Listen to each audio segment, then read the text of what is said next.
There's a path chose for everyone in life, but I think mine was already chiselled out for me.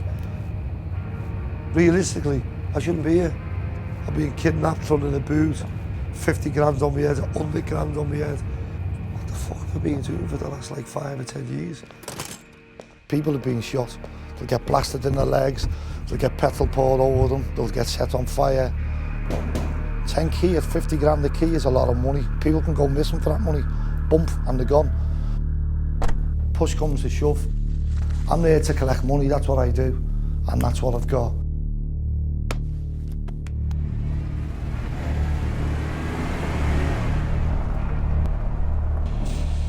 Ten years ago, Shaun Smith was fighting a war against a rival drug gang. To win, he introduced urban terrorism to the British underworld. Victims were firebombed with homemade napalm, attacked with grenades, and sprayed up with machine guns. In retaliation, his enemies tried to blow Shaun up with a car bomb, the biggest explosion on mainland Britain between the fall of the IRA and 7/7. Shaun Smith was known as an enforcer. Today, after 5 years in prison, he is trying to modify those skills by working as a debt collector in the straight-going economy. I think if I took on every job that people offer you, I'd be dead in 12 months. I value life too much.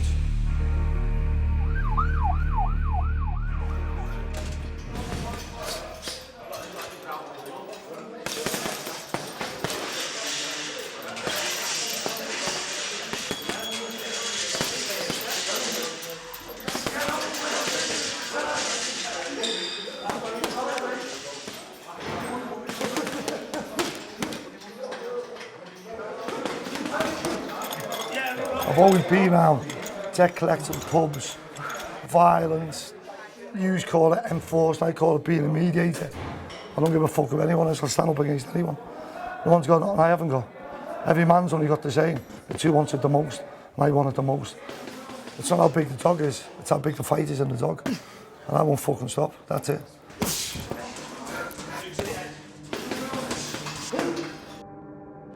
These are some of the lads that I normally take with me.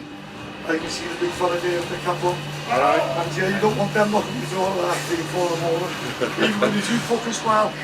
Only just when you smile. Yeah. Looks like a bulldog shooting at once. What we're doing here today is, it's a skipyard, you know. My mate got in a bother, was away for a couple of months.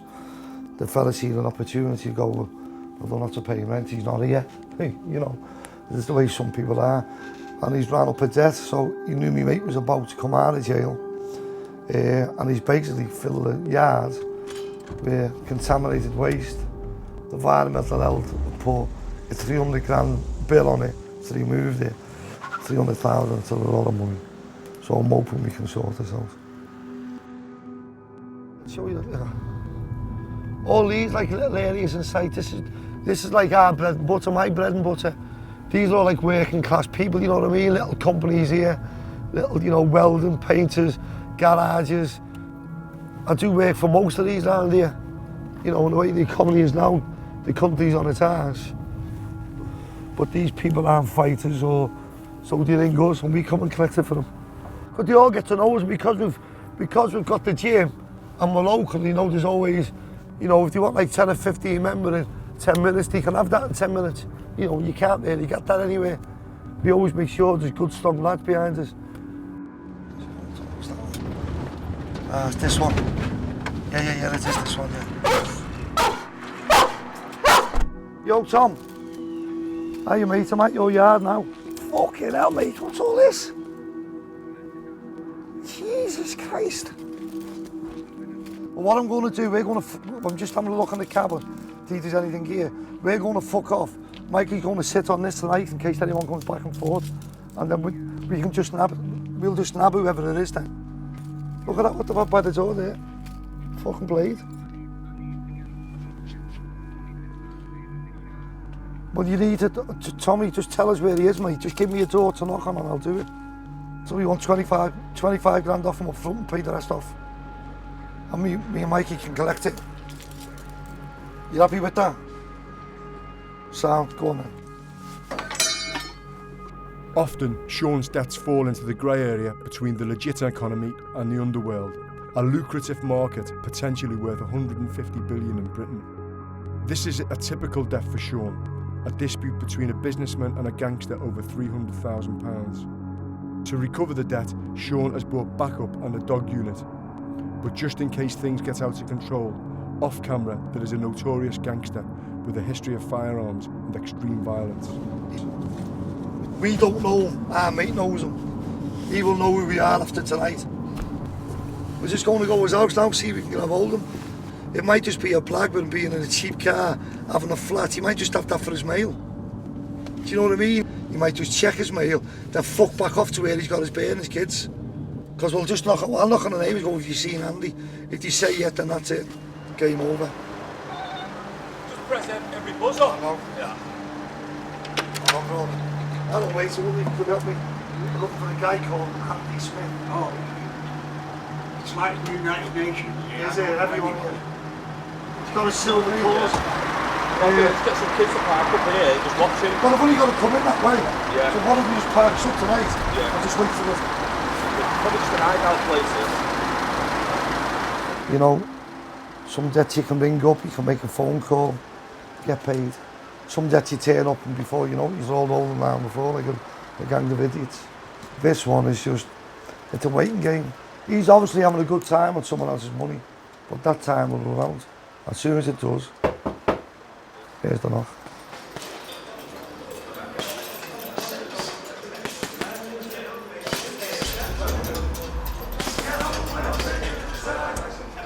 This fella you're going to see on the telly now is the local fucking bully.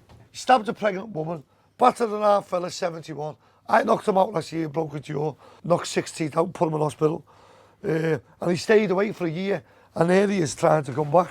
I got more pissed off that he interrupted me reading me Bernard Hopkins fucking article. Still not finished that.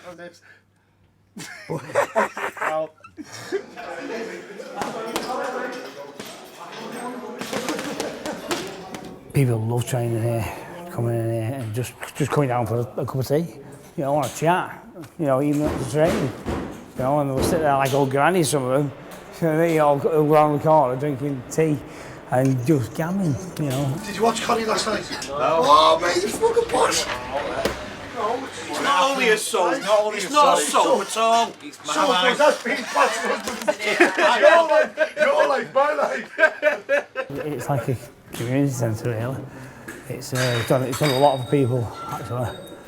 You know, it's kept me strong a few times as well. So what I mean? I help a lot of them out.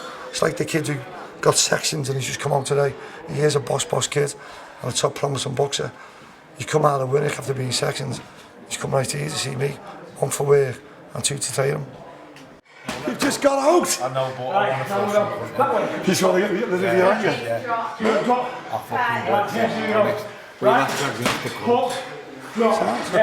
We'll get him, put him in the room, you just smash him.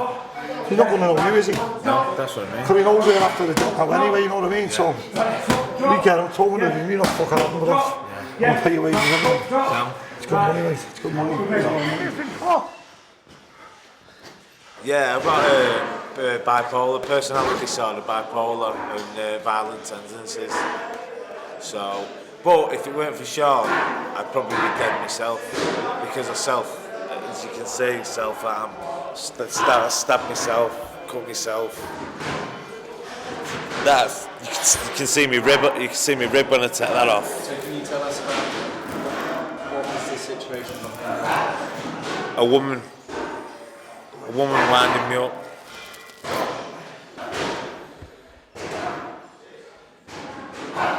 How did I do it? Yeah. Got a knife, stuck it in and ripped it. Had 180 Valium as well, so I took overdose at the same time. So that's when you put me in the Allens Park, which is Warrington's nut house. I'm still good at it, I'm gonna fucking...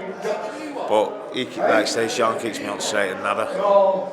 He says if I do it again, he's going to knock me out. So I think that's enough. Come on, come, go, work, work. Come on, try and fucking kill me, you little shite. Come on. Yeah, there for him all the time. He's done it before on his face, on his neck, on his wrist. And we are going to help him and get him through this because he is a top kid and his talent is unbelievable. It's just that he's problems he's had. When I was 10 to 11, I was sexually abused by a lad that my mum used to foster, and I felt like I wasn't a man for years, and that's why I took up boxing, street fighting, mixed martial arts, to prove to myself that I'm a man. You know, instead of feeling weak and vulnerable like that lad made me feel. And every time I fight, I picture his face. I remember standing there looking in the mirror thinking, I fucking hate you. I want you dead. And I just got a blade and I cut myself. And then I felt better. I didn't hate myself no more. So I wasn't taking the drugs as much. So when I felt down, I was cutting myself. I ain't got no more room anyway to cut myself now, so I don't think I'll be carrying on doing it. Fuck's that? You can't do bodies back. No. He's fucking done. Fucking idiot. I'll be alright. Okay, go off. Let's go one plaster on it now. Have you got some bandages? No, put a fucking plaster on it now. That's fucking stupid. I'll tell you what I'll do here. No, next time you do, mate, I'll buy it from the gym. I mean it. Any action, go. I mean it, last chance. Last chance, mate. Love you. Go on, what do you think? See you later. See you later. See you later. Go back, let's go. Quick. Come on, Jay, quick. Last minute. Come on, go. Quick. Sexual abuse is an unspeakable taboo in the underworld. However, male rape is commonly used as a weapon by gangsters to enforce a debt. This is a less well-known form of underworld violence, which acts as a powerful propaganda tool over and above the physical and mental suffering it causes. I went with these two older fellas, proper hard-cased fellas, the one had done 2 murders. And he went, come with us, collecting a debt. I could have a little bash and, you know, I'd have a go over anyone. I said, yeah, come on. They've gone, right, go and have a look around the house, go and have a look upstairs. I goes upstairs, just having a mooch. See, any money, any jewellery? All right, I'm looking around, neck and there. Go on, John, go on. What the fuck's going on there? Comes down, here's Don, this fellow who's like, showing me how to do doors, respects everyone. Dead respectful, dead courteous with his bear and his kids, but a very wicked, not I wouldn't say evil, but wicked, you know what I mean? He couldn't really fight, but he was dead wicked. And they've got him over this table, and he's fucking shagging this fella up the arse. And the other fella is taking pictures. I went, whoa, what's going on? He went, Shaun, just shut up, just watch. I went, well, hang on, John, he went, leave it there. Watch and learn, son, watch and learn. Left him a little note, we fuck off. There's a little note there, pay, and a picture. They ring him back up, you know what's just happened? We want the fucking dough within a couple of weeks. These pictures will get put everywhere. Your credibility's gone, and we'll tell everyone you're a faggot. I went, why can't we just fucking pay them? Break something. He went, he's used to that, Shaun, he's like one of us. He'll stand and have a go. 2 weeks after the fella's paid. But 6 months after that, the fucking fella hung himself. He couldn't live with it. I've gone a few angles. Yeah, he couldn't live with it. The shame. You fight fever for you. He said, that fella can have a go. We go there, give him a pasting. He'll pay someone to come and give one of us a pasting. And that's the way it'll go on. He said, take everything away from him.